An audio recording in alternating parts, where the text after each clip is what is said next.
Welcome back to Matt's Automotive Channel. Right here behind me is my wife's 2010 Mustang GT 500. The clutch just recently went out on it, so I went ahead and ordered a new one. I'm waiting for the clutch to come in. But in the meantime, I guess we can go ahead and get started and get this old clutch out. So let's get started. The first thing that we need to do is get this battery disconnected, because we'll be pulling the starter out, and don't want to forget to do this at a later time and have a little fireworks show. All right, so now we can move to the interior of the car. All right, we'll go ahead and start by removing this gear shift assembly. All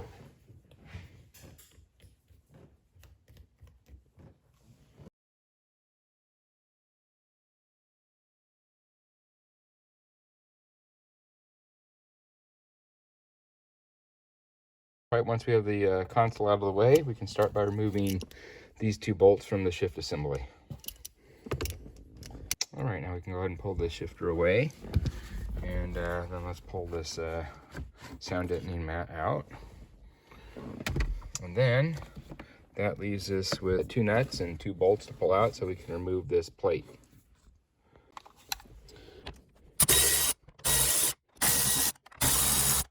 Now we can lift the plate away.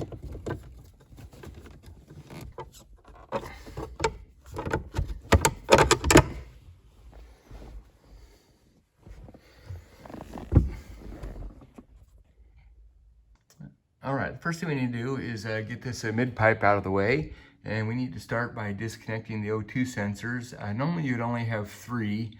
There is four, but one of them on the driver's side is up on the header itself. But we did install an aftermarket wideband O2 sensor, which is there. So we'll have four to disconnect. One there, one there, one there, and then one up there. For my particular application, I had the extra wideband connector in here, so I had to actually take the wheel off and the inner fender well to access the O2 sensor. And also the factory one on this side is easiest to get from the top. And then the others are all have to be removed from the bottom. Now that all the O2 sensors are removed, we can go ahead and remove the exhaust.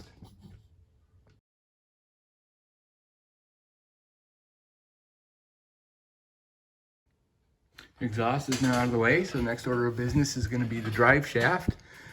And before we do anything with the drive shaft, I want to mark it. And I already have the marks here on the pinion flange from when I swapped the gears, did the 410 gears. But I've never had the front portion of this off, so we'll go ahead and mark this in the same fashion. All right, now I got the front one marked. And the reason for this is so we can put it back the exact way it came off. Apparently there can be issues with vibration if it doesn't go back on the same way.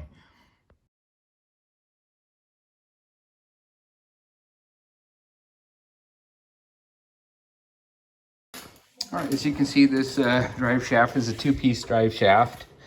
And the way I did it was I supported each of the ends, disconnected the flanges on each end, and then I unbolted the center section, which is a 13 mm. And then that way I swung the center part down. It was supported at both ends, and I could unloop one end at a time and get it down. The thing's very heavy, so you gotta be very careful when pulling it.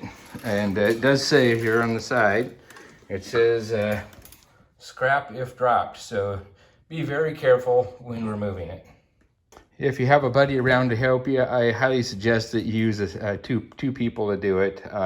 As you saw, it can be done with one person, but it's a little tricky. So the next order of business is to disconnect the wiring harnesses from the transmission, remove the starter, and also this cross brace.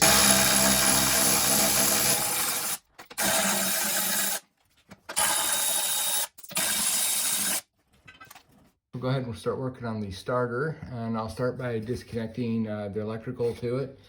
And then I believe there's 3 bolts that hold the starter on.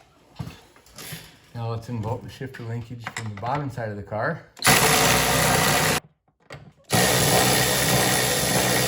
All right, I apologize. I didn't have the camera on for this next part of pulling the brake or the clutch line. But anyway, it's relatively simple. You can see the connection right there, and I'll show you. This is the piece that goes onto that line. However, I disconnect it from the transmission here, then pull the thing out, and then of course this is connected to the clutch line, so I pull it down, then I can disconnect it from the line here and then cap it so you don't lose any more of the brake fluid.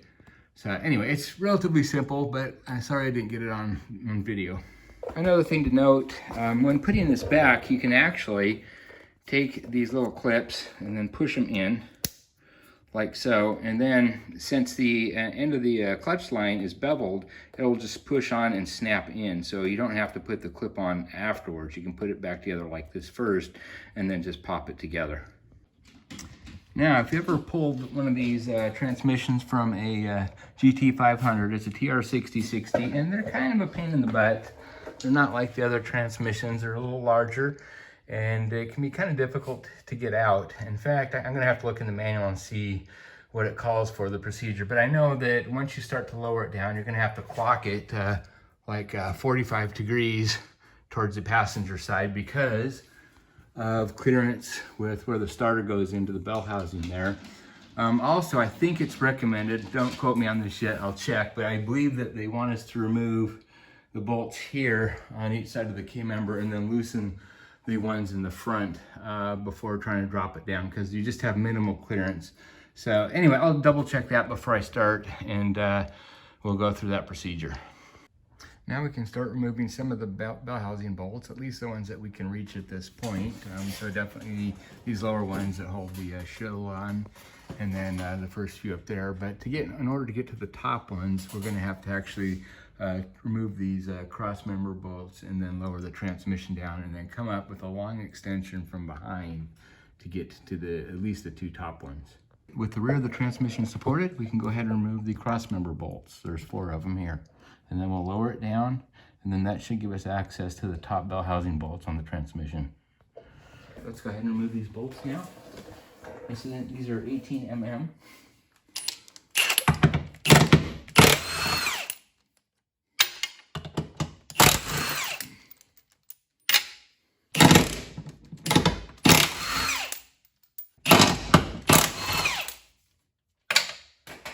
All right, now we can go ahead and lower the transmission.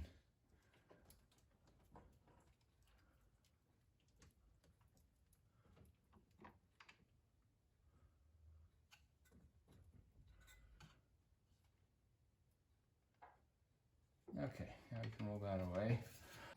Now I know it's not much, but just to give us a little bit more working room, I'm going to take these heat shields off on both sides. Also, it's kind of sharp. I don't want to get cut on this.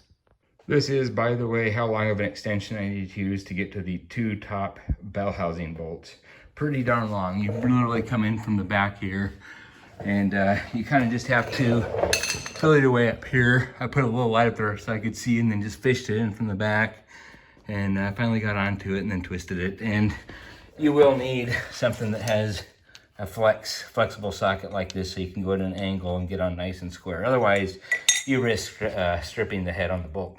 This is the problem I thought we'd have. We went ahead and we got the transmission separated. And you can see here, it's about as far as it's going to go because the bell housing hits the side of the body of the car. And it is clocked a bit to get this out of the way, but this little protrusion where the starter goes, but that's still not enough. And I got the motor jacked up in the front, trying to tilt it back as much as possible. That's still just not enough. So what we're gonna have to do is take the K-member bolts and loosen these guys and remove the rear ones on both sides. And then hopefully that'll drop it and tilt it enough to get it out. All right, personally, I feel like it's a little sketchy to go ahead and remove those rear bolts and then loosen the front. So I'm going to support the front of the K-member with these 2 jacks here. And then once I loosen the K-member bolts there, I'll lower them here. That way I know that it's going to be supported just for some extra safety measure. So, okay, I'll go ahead and remove these guys now. And then I'll go ahead and loosen those bolts, and I'll make sure that there's still a few threads showing, and hopefully we can get this tilted down. After a little bit of finagling, we got it. I went ahead and pulled the bolts from behind here. Got a little bit of space there. the rear part of the K-member. Loosen those bolts. You can see they're separated. I supported them with these jacks just for extra safety. And that was enough to free the transmission. As you can see, boy, it was really tight though. I'll go ahead and lower it down now.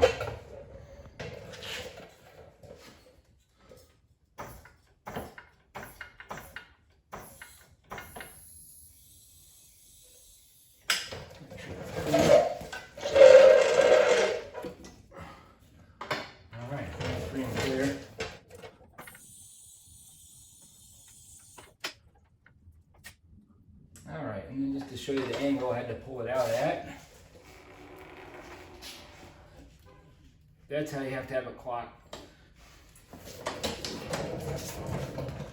Alright, this is why it's so important to have some straps around it so it doesn't fall off. I used not only the chain that came with the transmission jack, but I also put in another strap around it as well, just to keep it in there. If it wasn't for that, it probably would have fallen off.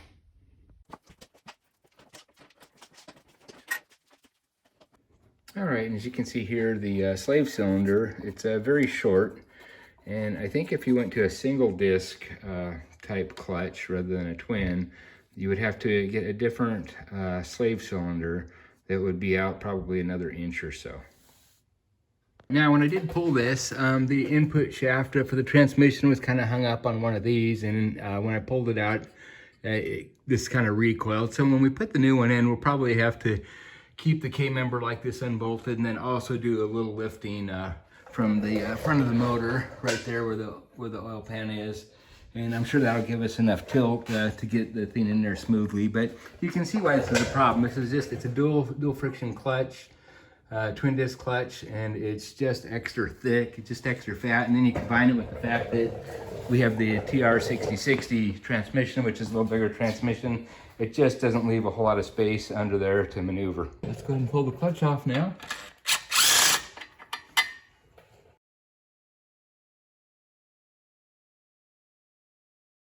Let's go ahead and try to pry this off now. And be careful when doing this, these are heavy.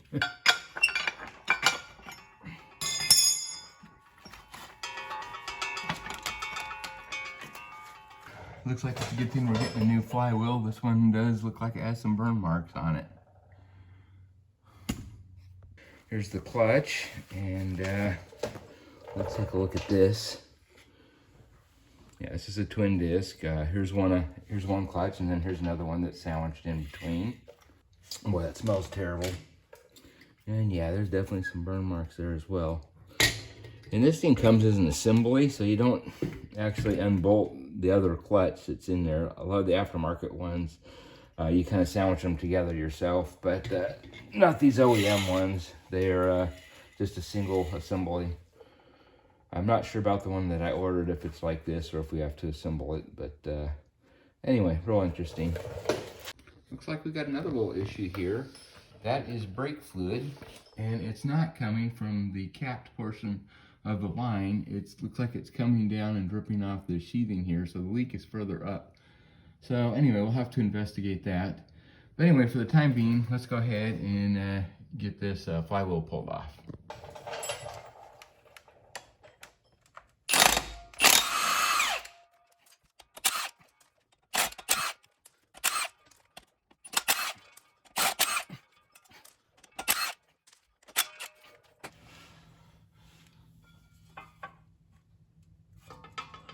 So I'm gonna leave that bolt in there now so it doesn't fall on me.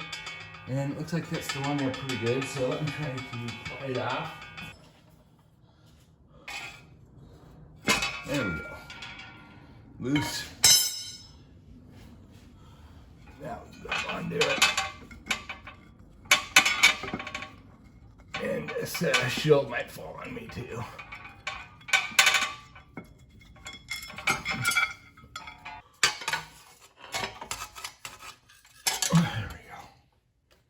Let's go ahead and pull the pilot bearing. Got this tool that goes in there, and then you twist it and it expands.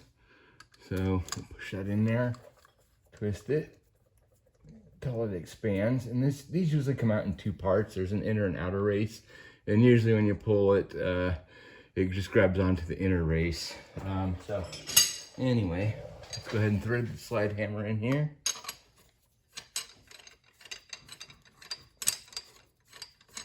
And give it a few yanks.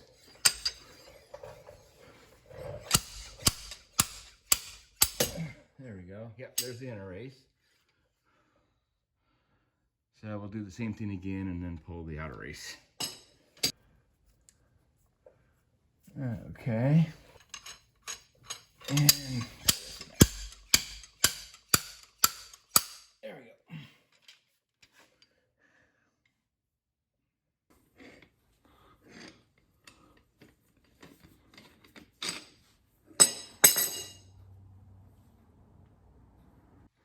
Actually, what I thought was brake fluid leaking from here, it's not. If you go up a little bit higher, you can see that the drain from the cowling there is plugged. So we need to free that up. That's just rainwater that's accumulated in there and is just oozing out. I'll go ahead and just poke that thing and see if we can get it to free up here. Oh yeah, there we go. Here you can see a lot of the debris that came out. I always wondered why when I parked this car, I would hear it go ksh, ksh, ksh, like water was boiling on the exhaust. And if you look at this, this is why. That drain is right over the exhaust. So yeah, if you're driving this on a rainy day and you park it when it's hot, it's gonna drip right down the exhaust and make that sound. So another thing is be real careful. I mean, when this starts to get plugged up, be sure you clean it out or periodically check it, especially if you're parking under trees, because you'll eventually have water intrusion in the car, because that right there by the firewall, if that doesn't drain, it builds up. And then there's another orifice that goes into the car. I believe it's where the filter is. And then it'll go inside on the passenger side and then load up this area with a bunch of water. So if you ever have water intrusion, it's probably because you have a plugged up drain there. All right, I put my finger up there and worked a little bit more debris out. You can see there's quite a bit. So after we're done with this clutch job, I think I'm gonna pull that cowl cover off, and then we'll just go ahead and clean that whole area up. Well, we've gone as far as we can with the clutch removal, and we're still waiting for the new clutch to show up. So anyway, I think I'll call it quits at this point until a new clutch comes in. Also, I'd like to pull apart the existing clutch, the old clutch, and see what the condition of the other disc looks like. So anyway, we'll include that on the next video. So I'll see you then. Bye-bye.